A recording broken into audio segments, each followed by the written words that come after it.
ദൈവത്തിന്റെ വിലയേറിയ നാമം വാഴ്ത്തപ്പെടുമാറാകട്ടെ.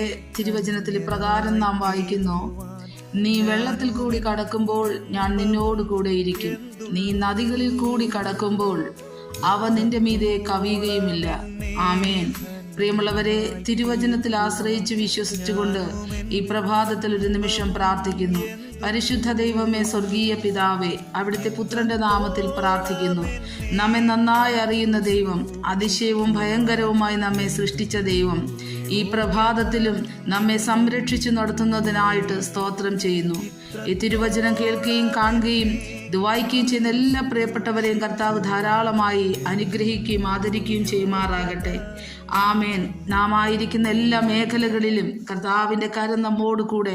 വായിച്ച വചനം പോലെ ആമേൻ, നാം വെള്ളത്തിൽ കൂടി കടക്കുമ്പോൾ അത് ആമേൻ നമ്മെ കവിയാതെ വണ്ണം നമ്മെ കരങ്ങളിൽ ഉപയോഗിക്കുന്ന ദൈവം, നമ്മെ സംരക്ഷിക്കുന്ന ദൈവം നമ്മോട് കൂടെ ഇരിക്കുന്നതിനായി സ്തോത്രം ചെയ്യുന്നു. പിന്നെയും കുടുംബമായും വ്യക്തിപരമായും അനുഗ്രഹിക്കണം.